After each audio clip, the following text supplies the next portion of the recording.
Hello, yes, welcome back to my YouTube channel, The Genius Village. Dear students, today we are going to discuss about the energy distribution for continuous charge. आज के हम इस video lecture में discuss करेंगे about energy distribution for continuous charge. एक होती है point charge, एक दूसरा रिलेशन भी है पॉइंट चार्ज के लिए। तो पॉइंट चार्ज के लिए हम जब डिस्कस करते हैं इस कंटिन्यूअस की जगह पर, जब हम डिस्कस करते हैं पॉइंट चार्ज को, तो उस केस में जो एनर्जी होती है, सपोज कर हम मान लेते हैं Q1 है, ये क्या है Q2 है और ये Q3 है। इस सिस्टम को बनाने के लिए जो एनर्जी हम यूज करते हैं in case of point charge, वो क्या होती है? वो एनर्जी बराबर होती है W is equal to 1/2 Q1 V1 Q2 V2 Q3 V3। ये एनर्जी होती है। इस एनर्जी को हम यूटिलाइज करते हैं इस सिस्टम को बनाने के लिए। जब हमारे पास कंटीन्यूअस चार्ज डिस्ट्रीब्यूशन हो, क्या हो? कंटीन्यूअस चार्ज डिस्ट्रीब्यूशन हो, तो उस केस में क्या एनर्जी होगी? उस एनर्जी को हम मालूम कर सकते हैं। ये एनर्जी है, जब हम डिस्कस करें पॉइंट चार्ज को, ये एनर्जी होती है। इसको हम अदर वे से लिख सकते हैं इस तरह 1/2 summation of charges I1 to n Qn या Bn, या सिंपली हम आप इसको लिख सकते हैं Qi, जो बुकिश लैंग्वेज है Q1 Bn। तो सिंपली में आप इस चीज को इस तरह मेंशन कर सकते हैं। ये होती है एनर्जी जब हम डिस्कस करें पॉइंट चार्ज को। अभी क्या है हमारे पास? एक है continuous charge distribution. This is not a point charge distribution. There is a continuous charge distribution. अभी हमारे पास ये डिस्ट्रीब्यूशन है, सपोज करें इस तरह डिस्ट्रीब्यूशन अवेलेबल है। इस डिस्ट्रीब्यूशन को फोकस कर दें।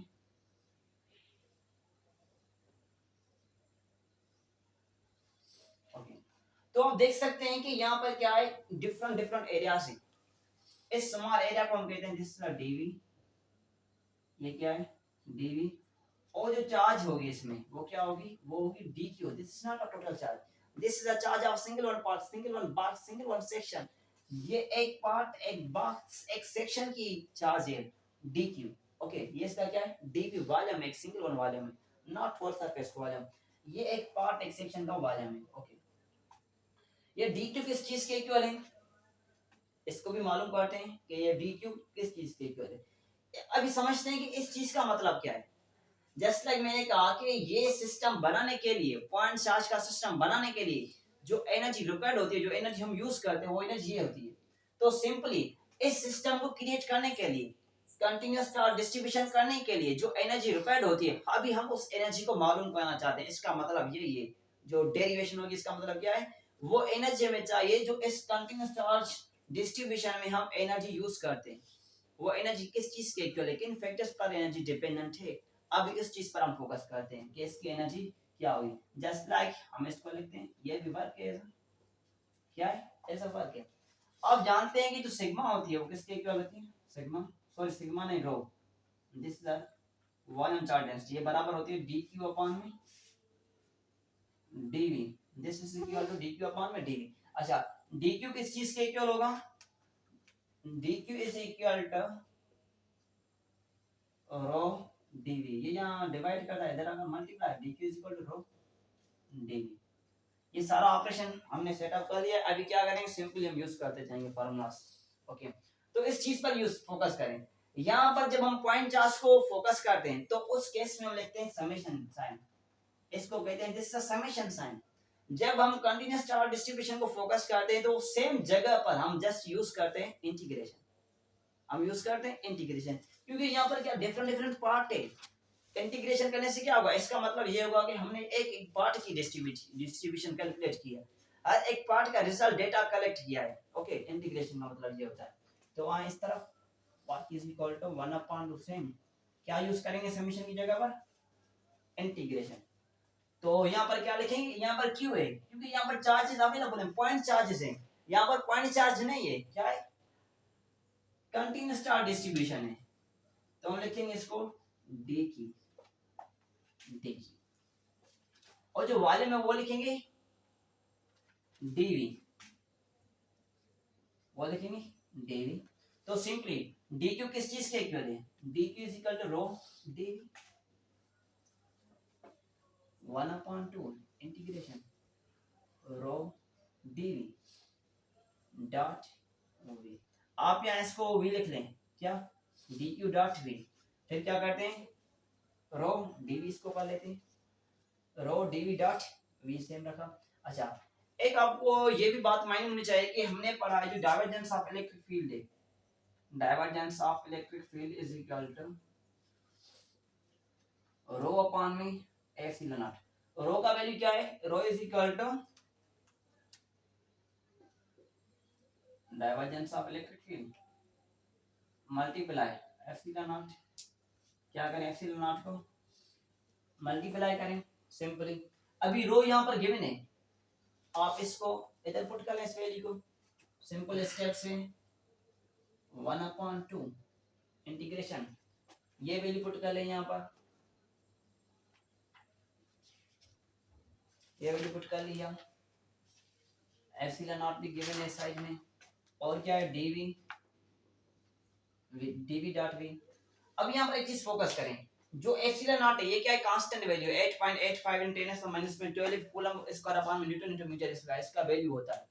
तो इसको हम कॉमन ले लेते हैं, ये हो जाएगा epsilon naught by 2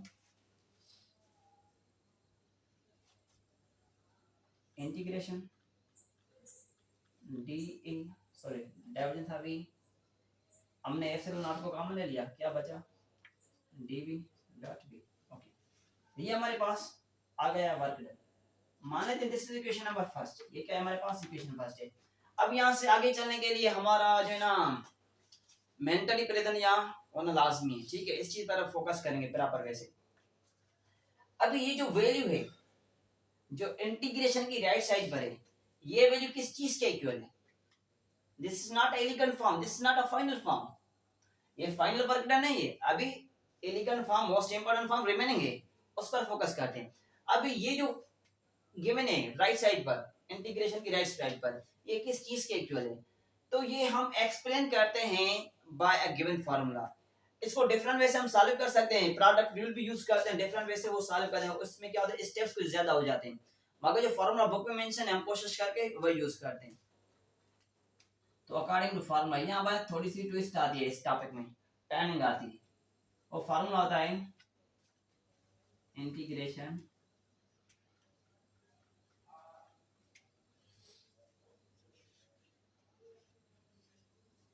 dx minus a dv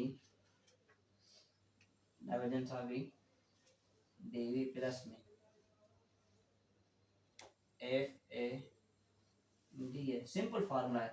तो यहाँ पर आपको एक बात मैं क्लियर बता दूं, यहाँ पर दो टर्म्स हैं इस सारे फार्मूले में, दो टर्म्स हैं, एक है हमारे पास a और दूसरा f जो हिडन है, हिडन मैं हिडन की बात कर रहा हूँ, जो हिडन है, जो a है this actual electric field E, और जो f है ये बराबर है v के, a is equal to E और f बराबर v। यहाँ पर a होगा वहां पर हम सिंपली पुट करेंगे E, यहाँ पर f होगा वहां पुट करेंगे v। ओके, सो सिंपली आप वैल्यू पुट करने की कोशिश करें, यहाँ पर a होगा वहां पुट करेंगे E, और यहाँ पर f होगा वहां पुट करेंगे v, dv f की जगह पुट करेंगे हम v माइनस सेम a की जगह पुट करेंगे E।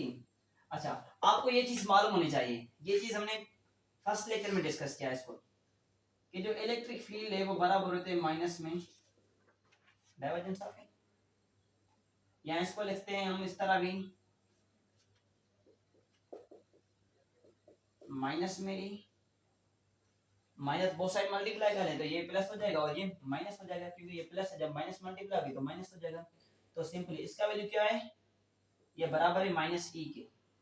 Okay, DV same plus में सरफेस इंटीग्रेशन एफ क्या है वी, ए क्या है ई, डी ए सेम। इसका मतलब है this is a volume integration और this is a surface integration. ये क्या है हमारे पास वॉल्यूम इंटीग्रेशन और ये सरफेस इंटीग्रेशन है।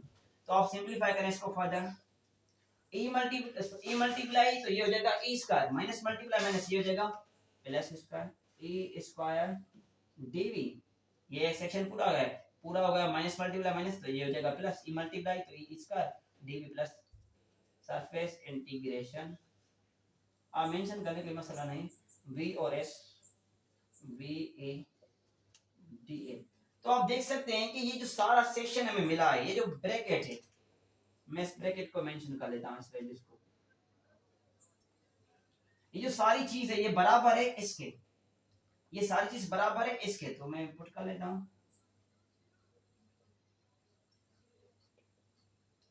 तो आप क्या करें, इस वैल्यू को, ये किसके बराबर है आप देख सकते हैं फर्स्ट इक्वेशन में सेम रिलेशन है, तो आप क्या करें, ये सारा वैल्यू बराबर है इसके, तो मतलब जो इसकी जगह ये है इस पर ये वैल्यू पुट करेंगे, मतलब ये हुआ कि आप इस ब्रैकेट को, जो ब्लैक ब्रैकेट है, इसको पुट करें सिंपली इधर, आगे सिंपली हो जाएगा, ठीक है। इसको पुट करते हैं इधर, तो मैं इस चीज को रिमूव कर लेता हूं, जल्दी करें, नोट कर लें।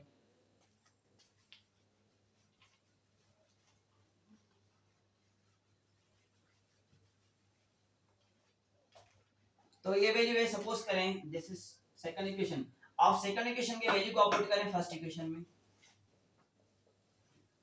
एप्सिलॉन नॉट बाय 2, ये सेकंड इक्वेशन में लिखना, जो फर्स्ट है डी डॉट वी, ये सारा वैल्यू इसके बराबर है, तो इसकी जगह पर आप ये वैल्यू पुट करें, पुट कर सकते हैं आप, ए स्क्वायर डीवी प्लस में सरफेस इंटीग्रेशन VE